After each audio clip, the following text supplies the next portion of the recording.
ran out of room to document on my channel. So I am just going to state on this video diary what happened today. I talked to Jamal Bay and I told him that I was looking for housing, and I told him about the problems that I experienced at City Square, how routinely when I was trying to get services, security would come in and intervene and make me leave when I was trying to get my position on the priority list and get put on other programs. I told him that I went in trying to buy a cup of coffee at their restaurant that they had on property. And when I went in there and bought the coffee, the staff said, "Get your coffee and get out." Well, I wanted to have the right to sit down and drink my coffee like other people there. And nothing happened. She just told me to get my coffee and get out. So I asked security, I said, I don't want to be treated like that. A lot of people mistreat me here. Why would she tell me to get my coffee and get out? And I said, can you please resolve it? Because I want to be able to sit in there and eat and not have to be forced to leave. Or if I get something from there, to be able to get full services and not be told to get my coffee and then leave. And not be able to sit down and enjoy it like other people there. So he calls the police. So the police come and give me a criminal trespass for 30 days. This really happened. This is how my life has been, under the radar. So the police comes and gives me a criminal trespass for 30 days. So the services that I wasn't getting anyway, I'm prohibited from getting food pantry and other services for 30 days. So then I tried to report that. He won't take the report or give me my position on the housing priority list. So I talked to Yolanda Williams. Yolanda Williams tells me she won't give me my position on the priority list either. And she tells me I don't qualify for those services because I'm not homeless. And to be able to get their services, I said, well, I want to prevent being homeless. You know, I'm on the priority list now. And she says, well, I can't tell you where your position is because you have to be homeless in order for us to help you. So I can't get my position on the housing priority list. So I talked to MetroCare. I talked to MetroCare, Carrie Davis. They have housing programs. Carrie Davis states that I'm in a boarding home, so I'm not homeless. So they can't help me with independent living either. They can't give me all the things that they say that they offer on the internet. They're not able to give me because I'm really not homeless because they're paying for a boarding home. I said, well, ma'am, you're only paying for the boarding home for a limited amount of time, and I'm trying to prevent being homeless in the future. And she says, well, you can go to another shelter. I said, well, here's the problem. I don't want to live in a shelter. I want to be able to have my own. And in the experience that I'm in, I get so many services. My life is sabotaged so much. If you sabotage someone's life to the degree of preventing them from getting food, you think maybe it'd be hard for me to get a job? I've tried. And then getting there on the bus line and all the chaos on the bus, we're going out of service and all that chaos. So until this is resolved, I'm blacklisted and railroaded. I'm not going anywhere. So I said, well, what about the stalking in that situation? She said that they don't help with that, but my caseworker called 2 shelters for me. She did, and both of them were full and didn't offer me any services outside of that. And if they're full, what about the other services? What about advocacy? What about support system? So she hung up because they were full. 2 places. So this is how my life is, you know. I'm tired of it.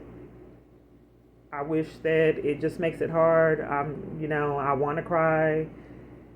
It's just amazing to go place to place to place and have them scheme.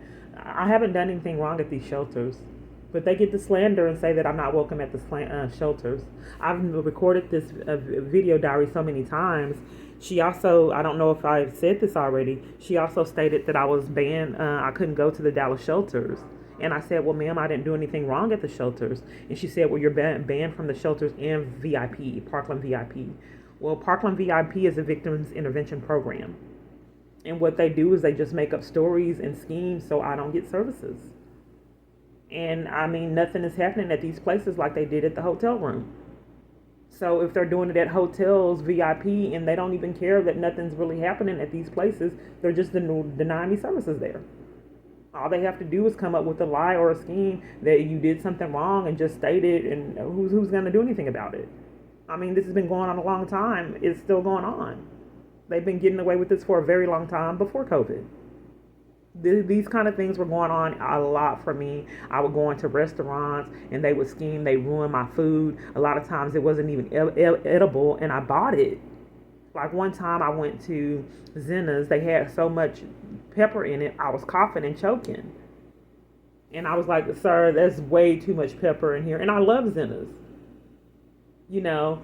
And I said, there's way too much pepper in here, I can't eat it. He said, oh, I can't make it again. And they did. So the second time they made it, I guess it was the owner, the one that was on my video, he came and said, don't come back. Well, they purposely ruined the food. Like, these are on a lot of videos. They purposely ruined the food and used that to tell me not to come back at my my favorite locations. I go into places and then they give me a hard time ordering my food and then play around and play games and then tell me not to come back. So I would try to go get something to eat, and there's one on my YouTube channel. I went into McDonald's and I had been walking all day and hadn't ate, so I sat on their bench. And he said, oh no, you got to get out of here. And I said, what? You got to get out of here. Give her money. Give her a refund. And I said, what are you talking about? And she said, you sat down trying to eat here? It's recorded on my channel. I just sat down, to sit while they were preparing my food. He said, you can't do that. I said, what's what? And they said, you don't watch the news. It had something to do with COVID. I couldn't sit down. I said, well, I didn't know, but they gave me my money back and I couldn't get my food. So I had multiple businesses scheming so I couldn't even purchase food, even at convenience stores. They'd hide the food. They called the police when I tried to purchase food. They did it at racetrack. That's recorded with my phone. The sound was distorted, but it was recorded that they called the police when I tried to get some food from there.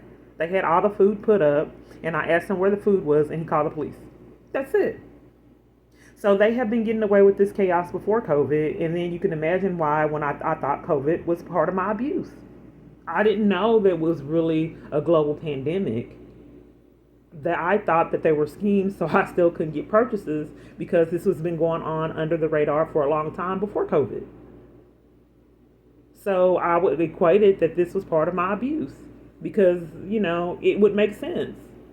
If I wasn't able to get services before, I didn't really think it was real. And I'm not saying definitely that COVID is a part of my abuse, but wouldn't it appear that way? If you aren't getting services and then all of a sudden you're told all these lies and slander, you can't go here, you can't go there, and nothing's happened.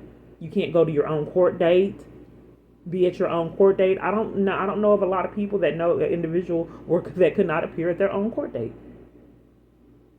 I'm in jail waiting to go to court and they wouldn't let me out for court. 2 times.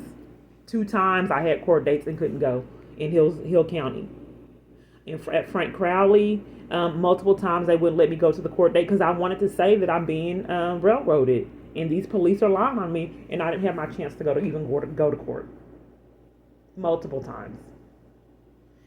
So anyway, I didn't realize this is going to go up to 8 minutes.